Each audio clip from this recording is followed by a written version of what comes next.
సృష్టి కేసులో doctor నమ్రతను police కస్టడీకి తీసుకున్నారు. సికింద్రాబాద్ కోర్టు 5 రోజుల కస్టడీకి ఇచ్చింది. ఈ క్రమంలో రేపు నమ్రతను కస్టడీకి తీసుకోనున్నారు గోపాలపురం పోలీసులు. బ్రేకింగ్ న్యూస్ ద్వారా చూస్తున్నాం.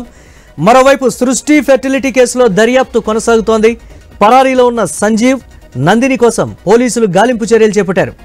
ఈ నేపథ్యంలో ఆశా వర్కర్ల పాత్రపైన పోలీసులు దర్యాప్తు చేస్తున్నారు. గతంలో వైజాగ్ కేసులో ఆశా వర్కర్ల పాత్ర బయటపడింది. గోపాలపురం కేసులోనూ ఆశా వర్కర్ల పాత్రపై పోలీసులు ఆరా తీస్తున్నటువంటి బిగ్ బ్రేకింగ్ న్యూస్ చూస్తున్నాం. రెడ్డిగా సృష్టి కేసులో డాక్టర్ నమ్రతను పోలీసులు కస్టడీలోకి తీసుకున్నారు. దీనిపై మరిన్ని అప్డేట్స్ మా కరెస్పాండెంట్ ప్రవీణ్ అందిస్తారు. ప్రవీణ్. ఎస్ మురళి, అయితే ఈ రోజు సృష్టి కేసులో ఏదైతే సికింద్రాబాద్ సెంటర్ దగ్గర ఉన్నటువంటి సృష్టి ఫెర్టిలిటీ సెంటర్ కు సంబంధించి డాక్టర్ నమ్రత తో పాటు మొత్తం టోటల్గా 8 మందిని పోలీసులు అరెస్ట్ చేశారు. అరెస్ట్ చేసిన క్రమం లోపల వీరిని 14 రోజుల పాటు రిమాండ్ కు కూడా తరలించారు. రిమాండ్ కు తరలించిన క్రమం లోపల గోపాలపురం పోలీసులు అయితే సికింద్రాబాద్ కోర్టులో వీళ్ళని కస్టడియల్ విచారణకు కోరుతూ పిటిషన్ దాఖలు చేశారు.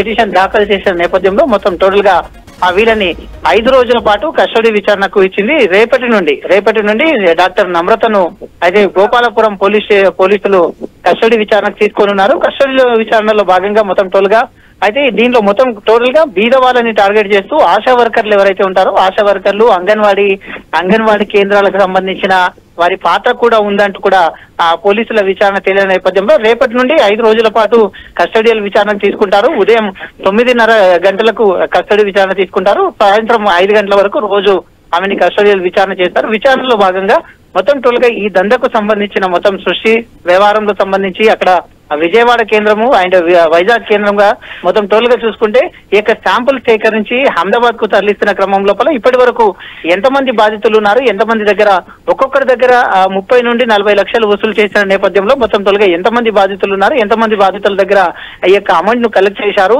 ఈ యొక్క ఏదైతే సంతాన సాఫల్య కేంద్రానికి వచ్చినటువంటి బాధితులు ఉన్నారో వాళ్ళ దగ్గర మొత్తం సరోగతి పేరుతో ఎంతమందిని మోసం చేశారో అక్కడ సరోగతి లేదు. కానీ అయితే అదేవిధంగా ఈమె దగ్గర ఉన్నటువంటి ఏదైతే డాక్టర్ సర్టిఫికేట్ ను కూడా క్యాన్సిల్ చేసిన నేపథ్యంలో గతంలో 2 కేసులు నమోదైన నేపథ్యంలో అది ఏ విధంగా నిర్వహిస్తున్నారు, దీంట్లో ప్రభుత్వ డాక్టర్ కూడా ఉండడం విశేషంగా ఉన్నట్టు తెలుస్తుంది. కాబట్టి ఆ యొక్క డాక్టర్ పాత్ర పైన కూడా అయితే మొత్తం దర్యాప్తు చేయనున్నారు. ఇంకా ఈ దాంట్లో ఎంతమంది ఉన్నారు, ఎవరెవరు సహకరించారు, హాస్పిటల్లో పాత్ర ఎవరైనా ఉందా, పాత్రదారులు ఎవరు, దీనికి సూత్రధారులు ఎవరు, మొత్తం టోల్గా నమ్రతకు సంబంధించిన ఈ యొక్క వ్యవహారం ఫర్టిలిటీ సెంటర్లు ఎన్ని కేంద్రాలు ఉన్నాయి, ఆ స్పెర్మ్టెక్ కేంద్రాలు హైదరాబాద్ లో ఉన్నటువంటి ఏదైతే స్పెర్మ్టెక్ కేంద్రాలు ఉన్నాయో వాటికి కూడా ఎక్కడెక్కడ లింకులు ఉన్నాయనే కోణం లోపల రేపటి నుంచి కస్టడియల్ విచారణ తీసుకున్న నేపథ్యంలో మొత్తం టోల్గా ఈ వ్యవహారం మొత్తం ఇంకా సంచలన విషయాలు అయితే బయటకు వచ్చేటట్టుగా కనిపిస్తున్నాయి. మురళి.